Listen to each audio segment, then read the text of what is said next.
Welcome to the Hidden Palace with Skyblaze.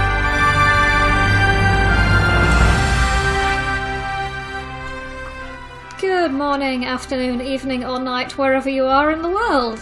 I am Skyblaze and this is the Hidden Palace here on Radio SEGA.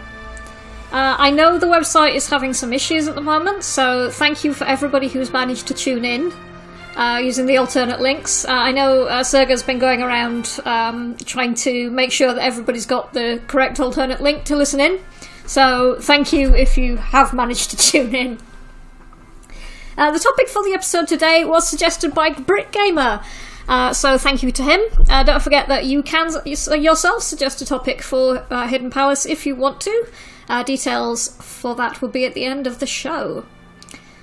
Now, as we all know, Sega no longer produces consoles, the Mega Drive Mini notwithstanding. But even before they had their own consoles on the market, Sega had brought out games on other consoles and computers as well, with varying degrees of success. While some of these games were brought onto Sega consoles later, I'll mainly be referring to the non-Sega consoles and computers that they were ported onto originally. Or later. You get the idea.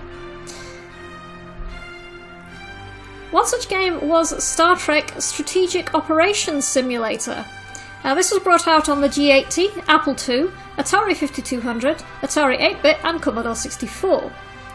This game has you piloting the USS Enterprise, battling against Klingons as they attempt to destroy star bases in the area. Being released in 1983, excellent year 1983, the year I was born. Yes, I am that old. It isn't a very graphically impressive game, and there isn't actually any music to speak of, except for the Star Trek theme intro. However, you do get synthesized vocals, which were done by Leonard Nimoy himself, the voice of Spock. Your screen is split into three sections. At the bottom is the first-person view. The top right is a map where you can see yourself, your shields, your photon torpedoes, and warp capability. You can see yourself, the Klingons, and any star bases. The top right is your stats and score, where you can see shields, photon torpedoes, and warp capability. Designed as an arcade game, you basically play until the Enterprise is destroyed.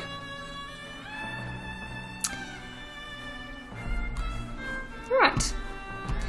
So let's have some music. Because this doesn't have any... that game didn't have any music, I'm going to have to improvise a little bit. So there was a Star Trek game that came out on the Mega Drive, or a couple actually, but they were from the later series, so they were Next Generation and Deep Space Nine. So from Star Trek The Next Generation, Echoes from the Past, this is the main theme, the Star Trek theme. After that we'll have from Galaxy Force on the Commodore 64, Beyond the Galaxy. So I hope you enjoy those, and I will speak to you guys again after the music break.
And we are back.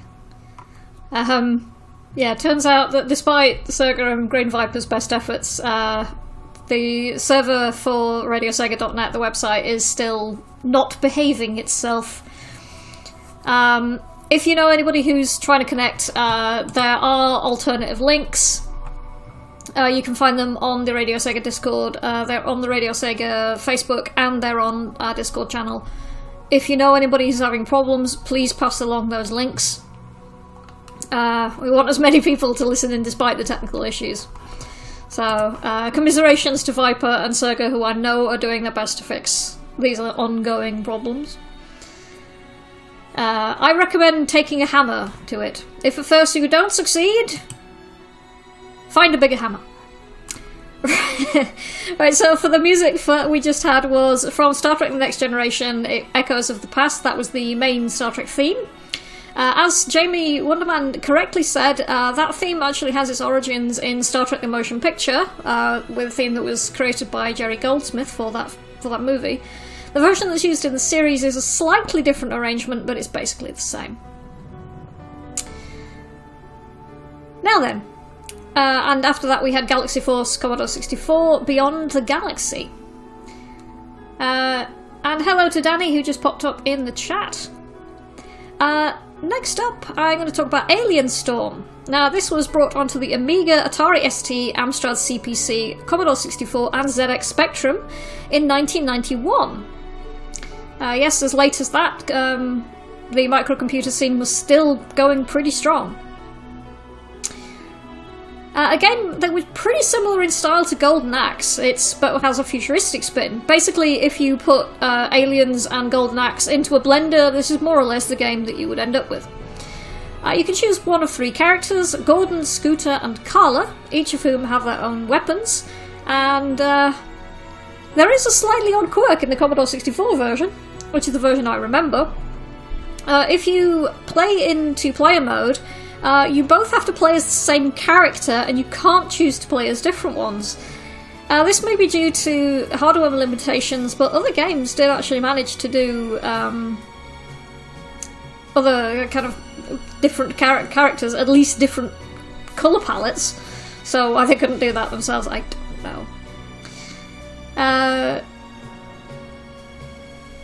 The graphics vary. The Amiga and Atari ST look pretty close to the arcade, while the Amstrad CPC and Commodore 64 versions looked like someone stuffed the visuals into a box that was three sizes too small. Look up some pictures, some images or video, you'll see what I mean. This happened a lot. They would basically either expand the sprites or they'd put huge black boxes around the gameplay screen for no readily apparent reason. The ZX Spectrum version has a limited colour palette because it was a ZX Spectrum. And the main game plays all in black and white. Not only this, but the first level, it's look as though you're fighting sentient blobs of cookie dough. No, really? Look it up. Now, most of these versions have their own music. The only one that doesn't is the ZX Spectrum, again, because the ZX Spectrum was one of the cheapest devices available on the market at the time, so it was pretty limited. It did have its advantages though, because it was so inexpensive and it came with a version of BASIC. It was pretty much kickstarted the whole bedroom coding scene in the UK, because you could basically get hold of it for relative peanuts and learn how to program on it. It's the same kind of ethos that brought forth the Raspberry Pi, of which I have one of those, and they're brilliant. Electrical is saying Alien Storm is originally by Team Shinobi, who did Golden Axe, Altered Beast, and various other Sega games, which would explain the similarity.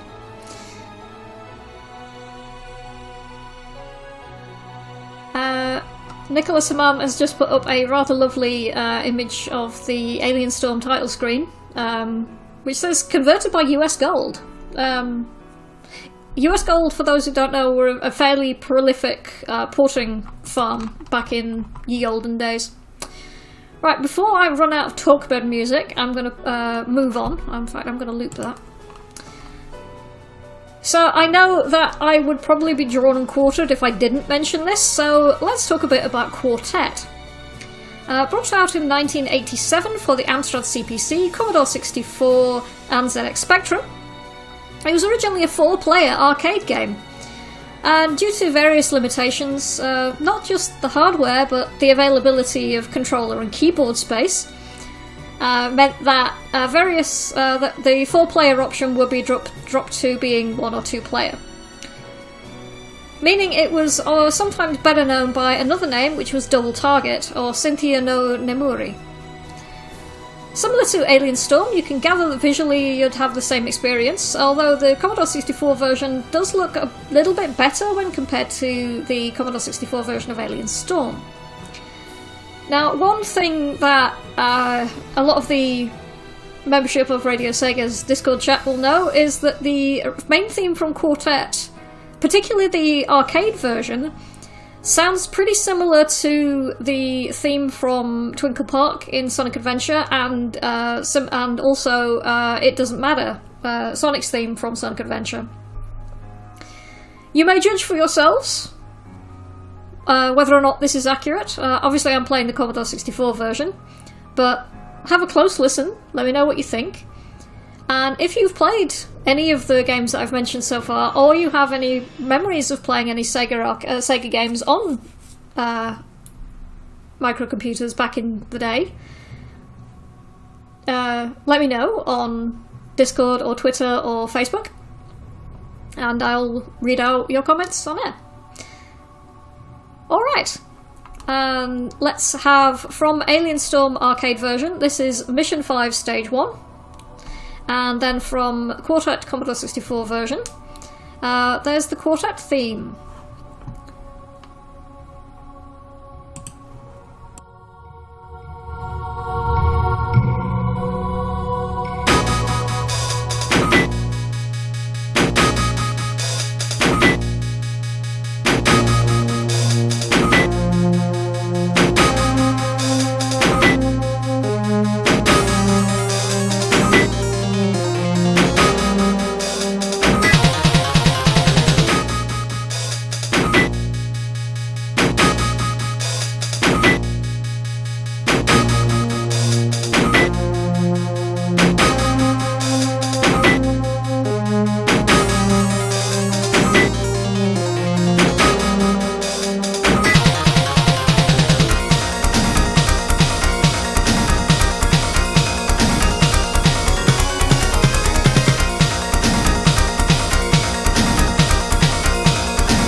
I did say it was the Commodore 64 version. I did say. So you were warned, and if it earworms you, then... Well, yes, that is my fault, but I don't care. Because I'm evil and stuff. What's this? Jamie's saying, have you read the notes to the SID file on Quartet from Lemon 64? I have not. What's this?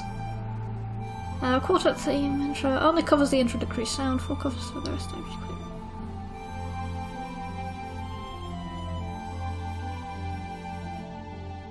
Greatly shortened compared to the original. Well, yes.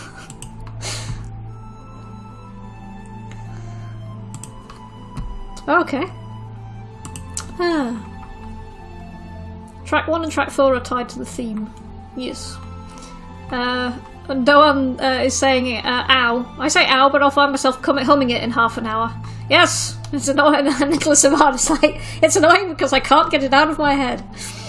Yes! Isn't it great? I've blathered, so I'll have to loop my talkbed again. I'm going to run over at this rate. Where the hell was I? What was I talking about? Where is my script? Who am I? Where am I? What's going on? Right, yes, okay. So, that was Quartet, the Commodore 64 version, and before that we had Alien Storm Arcade, Mission 5, Stage 1. That same tune is also used in several other stages and missions, but that's how it's labelled on here. So, there you go. So, following on, we have Desolator, which is also known as the Halls of Kairos, or Kairos no Yakata. This is an overhead beat-em-up brought out in 1988 for the Amstrad CPC, Atari ST, Commodore 64 and ZX Spectrum. You might hear those popping up repeatedly. They were some of the biggest systems during that period in the UK, certainly in the UK and a lot of Europe. So your main objective in Desolator is to wade vertically through rooms of constantly spawning enemies in hopes of reaching Kairos, who is an evil demon, who is holding a vast number of people captive inside mirrors that are found along your journey through the halls of Kairos. This was originally an arcade port, which I would expect that it would at some point have appeared on the Mega Drive or Master System, but I don't think that ever happened.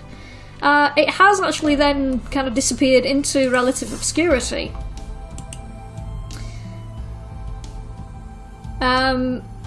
So, yeah, I couldn't find a lot of music for it, unfortunately. I did try, but because it's kind of descended into relative obscurity, I had a real problem. So I'm going to have to cheat a bit for this section, unfortunately. Moving on, those who have watched Wreck-It Ralph, you'll be aware of this game, Tapper. It was brought out in 1984 to 85 for various consoles and computers, including the Apple II, Atari 2600, Amstrad CPC, BBC Micro, Commodore 64 and ZX Spectrum. In it you play as a barman whose job is to make sure all of your customers have a drink. You have at least 4 bars to serve, and patrons making their way towards you desperate for a drink. Fail to slide them a drink, or let an empty glass smash on the floor, and you will lose a life. There are actually a couple of different versions of this. The original version of Tapper suggests that it's beer, but there were later versions that were called Root Beer Tapper, which suggests that is, as you would guess, root beer. Some of them were even sponsored, I think, by drinks companies. Between levels, you also get a small mini-game where you watch someone shake a number of fizzy drinks cans and they all move around. After this, you have to pick up one which hasn't been shaken for bonus points. If you fail to do this, then it will explode and cover you in froth. Now, most versions of this game do have similar sounding music, but the ZX Spectrum version, I don't know what was going on with that, but basically it's a dreadful droning noise that's not entirely kind on the ears, and certainly not I would describe as music. The first time I found it on YouTube, I thought this must be a really bad capture or a really bad recording, but no, I listened to 3 different versions, and it all sounded the same, with the same kind of irritating buzzing noise throughout. So I have the greatest and most profound of sympathy for anybody who ended up with that version of the game. However, I have to fit in a couple of requests some point in this episode. So, requested by Mr. Jamie Wonderman from Super Monaco GP on the Commodore 64. This is BGM01, also known as the main theme. And after that, requested by Electric Boogaloo, we have from Turbo Outrun FM Towns, Keep Your Heart. So I hope you enjoy those, and I will speak to you guys again after the music break.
You're listening to Radio Sega, playing the best Sega music 24/7.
we are back. And that was Turbo Outrun FM Towns version, Keep Your Heart, which was requested by Electric Boogaloo.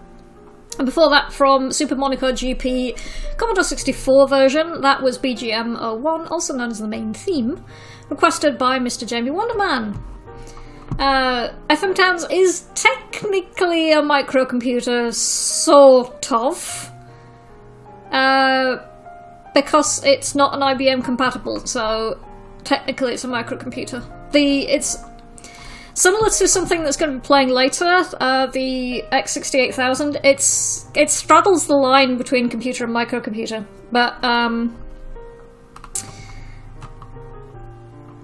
I cheat a lot, so it's my show, and it was a great track, so thank you for the request there, Electric Boogaloo. Now then.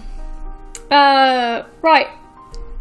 So now we have Sonic Boom. No, not that one. Not that one either. This was in fact a vertical shoot-'em-up that was brought out in 1987 for the Amiga, Amstrad CPC, Atari ST, Commodore 64 and ZX Spectrum. That's that list again.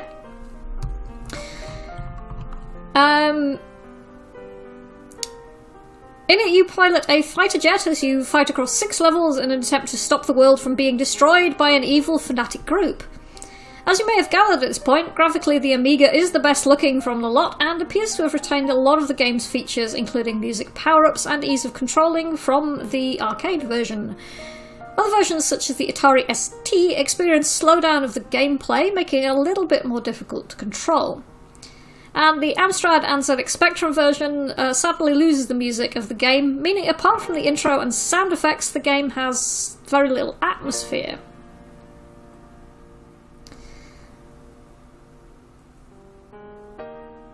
So, what have we got in the chat?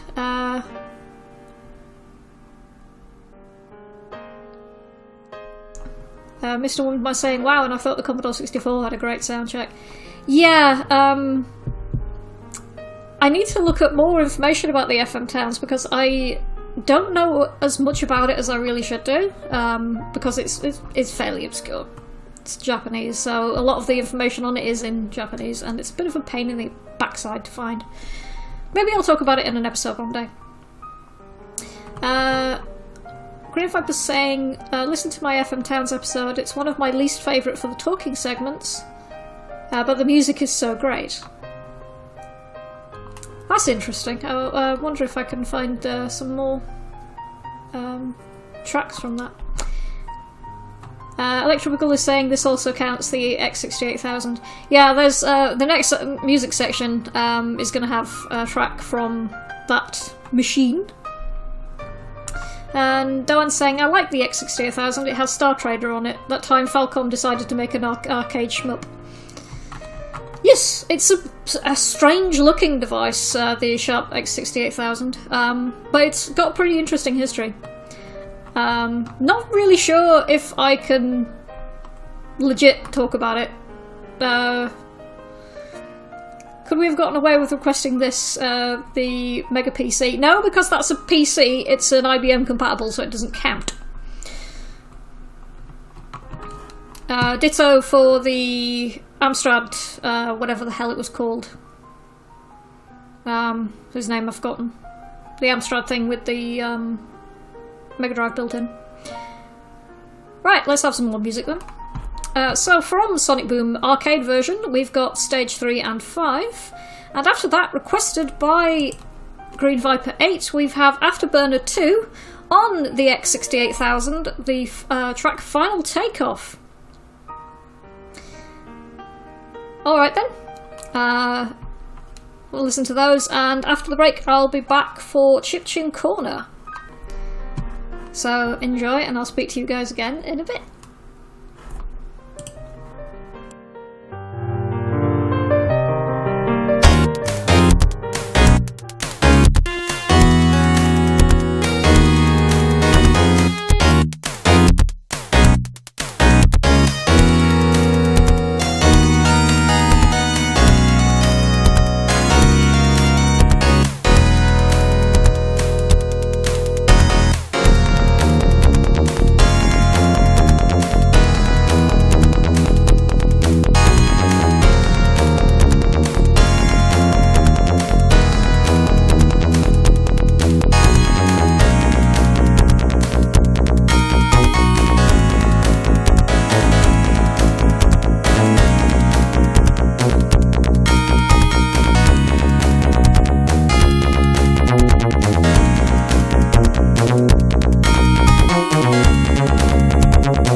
You're listening to Radio Sega, playing the best Sega music 24/7. Sega!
So that was a couple of really good tracks from the X68000 version of Afterburner 2. That was Final Takeoff, which, as Green Viper said in the chat, sounds really very, very good for a microcomputer version. Before that, we had a Sonic Boom arcade version. That was Stage 3 and 5. And, again, it's actually a really good track. Electra Boogaloo pointed out that the composer for most of Galaxy Force and Quartet, as well as the Sonic Boom track that I played, was Katsuhiro Hiyashi, who's had quite the representation on here, although he didn't do the particular Galaxy Force track that I played earlier.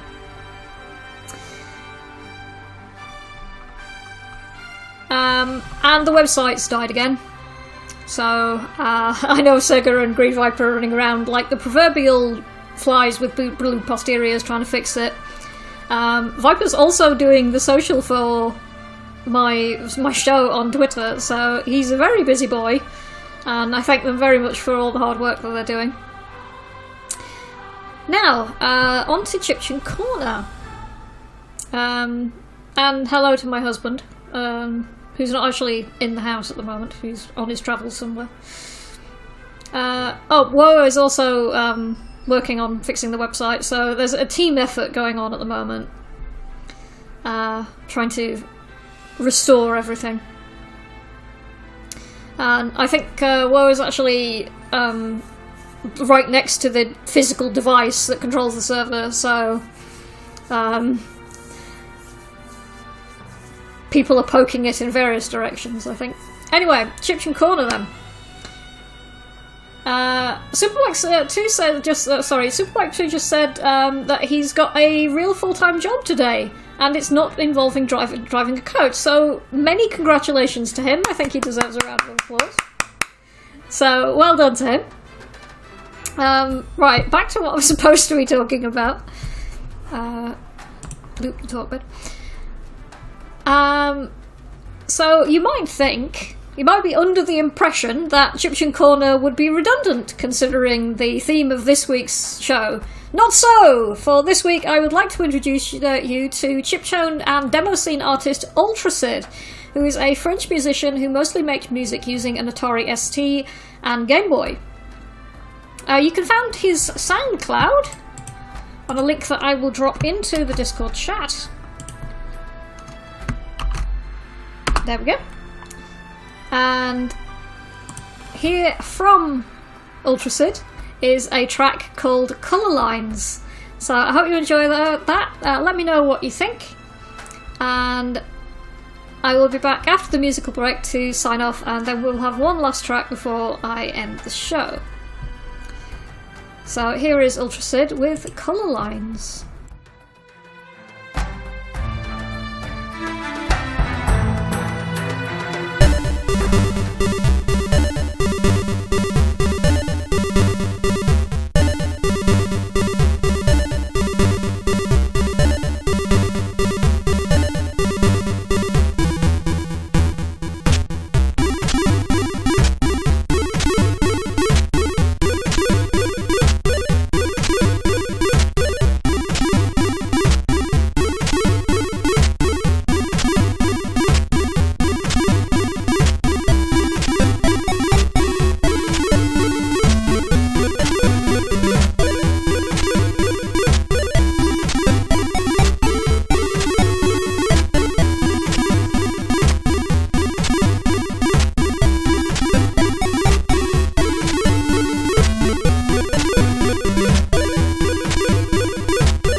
And we are back. And that was Colour Lines from Ultracid. And you can check out his other work on his SoundCloud, which has a link on the Discord chat. I might put it on Twitter later. So thank you everybody for tuning in today. Please stay tuned for a pre-recorded edition of Saturday Night Sega. I think it's pre-recorded, yes? Somebody will correct me if I'm wrong. And if you have any ideas for a topic for me to cover here on the Hidden Palace, you can contact me through the Discord chat, where you'll find me on the Radio Sega Discord. I'm Skyblaze42 on there. Or you can reach me on Twitter, where I am at Blazing Skies. Or you can contact me through the Radio Sega Twitter or Facebook page. So, as I said earlier, today's episode was suggested by BritGamer. I'm not sure if he's listening in today, but thank you to everybody else who's been in the chat. So, Superbike and Jamie and Greyfall, who still isn't home yet, I presume he's back in a bit, and Danny and Serga and Doan, and who else have we got?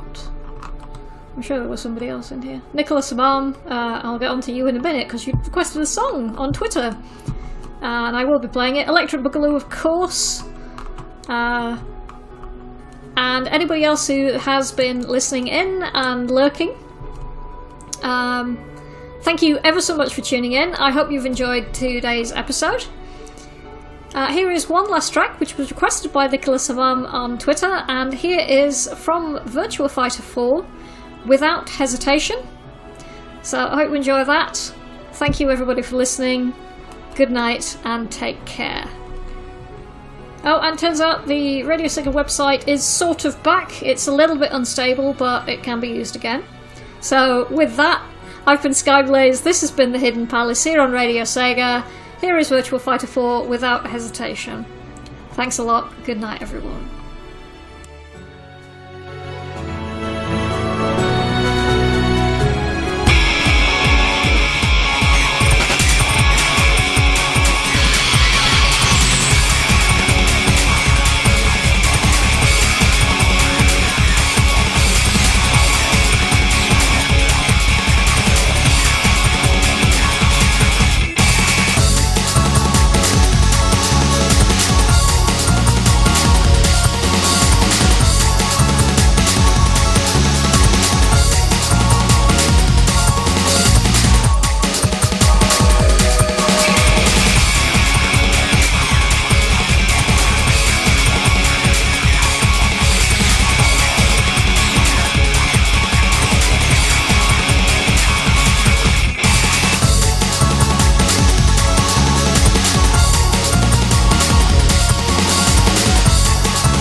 Enjoyed the show? Check out the full Radio Sega live schedule at radiose.ga/shows. Radio Sega, playing the best Sega music 24/7.